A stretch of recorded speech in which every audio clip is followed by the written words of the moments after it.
Hey guys, welcome back to another video, and here's some more fan animation overhaul. What we have here today is this black Robbins & Myers 36-inch Hunter original ceiling fan. It's dated, get over here so I can show you.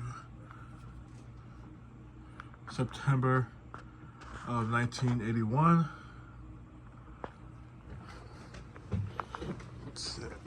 Not in the best shape cosmetically, but it's fine at the moment. It's not like people are going to be seeing this fan. Maybe in the future I'll try to touch it up. Has these U brackets or C brackets. These are not original to the fan. I actually bought these off of eBay. These originally came with antique brown reverse air arms. But I put those arms on my actual brown 38-inch original. And these blades actually came off of that exact same original. The blades that came with this fan were brown reverse air arms with pecan cane blades. So I decided to put all that on the brown one and use these blades that came from the brown one originally, put them on this fan. You can see it has some kitchen dust and grease on there because the brown one was installed in the kitchen. I don't know where this one was previously installed. I got this from a fan collector at Fanimation. And that canopy is obviously not original.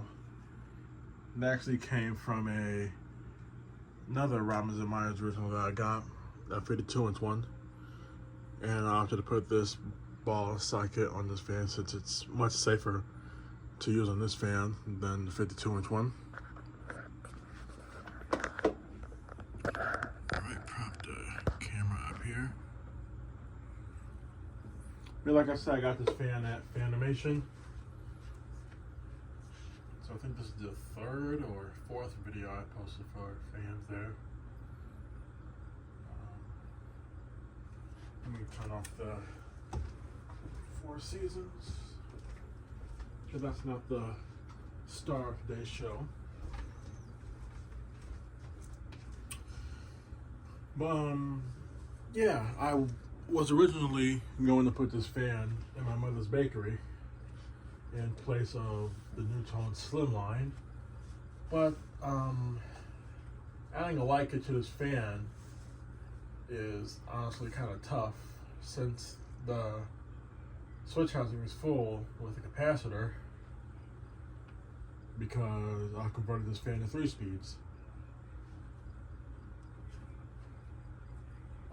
Because these fans come from the factory 2 speeds, and the low speed is always too fast. So I decided to take the initiative and convert this fan to 3 speeds. It got a pretty nice aesthetic glow. I'll show that real quick. It's a really beautiful aesthetic glow, really, for a small fan.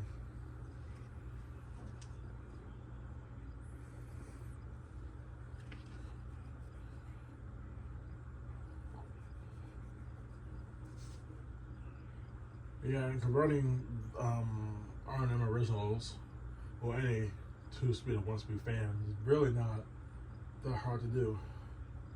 I actually planned on making a video about how to convert a fan like this to 2 or 3 speeds, or 3 or 4 speeds, excuse me. But I was in talks with another fan collector who has a YouTube channel who said he would do the same thing, so I'll just leave it up to him. But this is a beautiful aesthetic glow.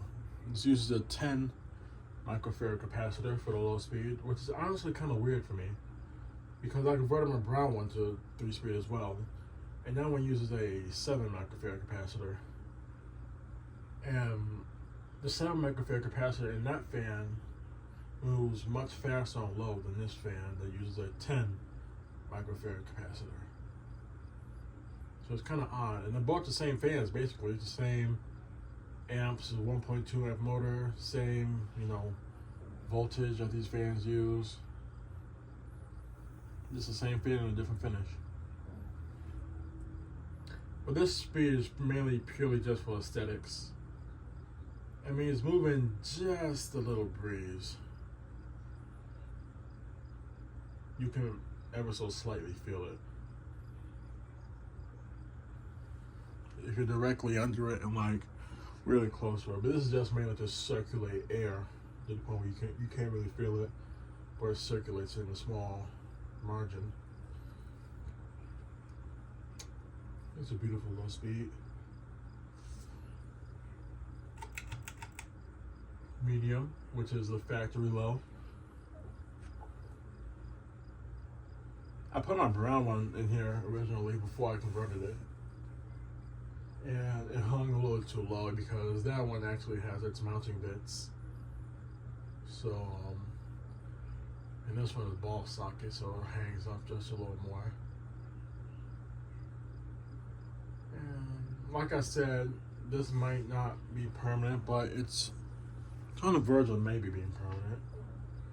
But now that this fan is here, and I replaced the Lady Delta, which I said that would be permanent. Nothing is for sure. I can't say things can be permanent in this house, but things can change. The only thing that probably will stay permanent is the ceiling fan in my mother's room, because she loves that fan a lot. Plus, it matches her room pretty well. But yeah, this is the factory low, and obviously this is way too fast for it to be so low speed. But it does make for a good medium. Moving a good amount of air. I balanced this fan too, so there's no wobble anymore.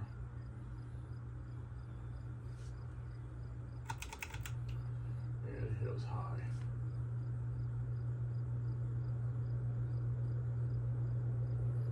I really don't need a light kit over my bed for this fan, since I have a little swag light kit, a little swag like wicker cane light that's on the side of my bed. I'll show you that when I do a close-up of the fan.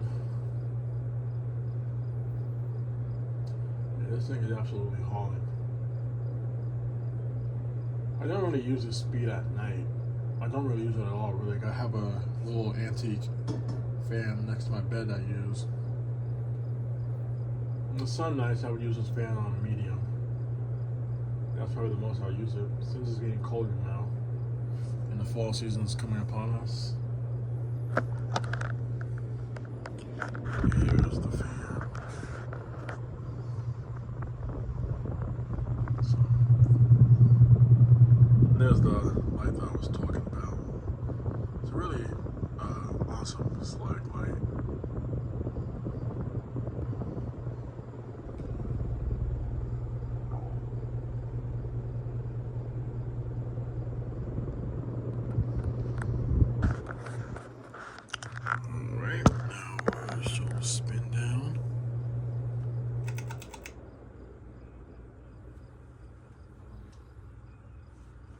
Yeah, this is an amazing fan.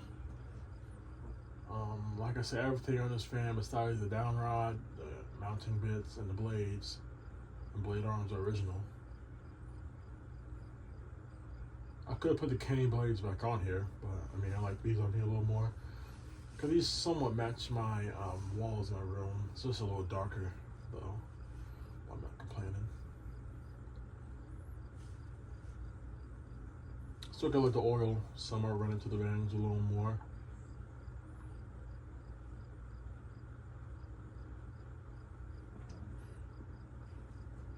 It's a really nice fan. I definitely don't plan on giving this one out. This is my third black original.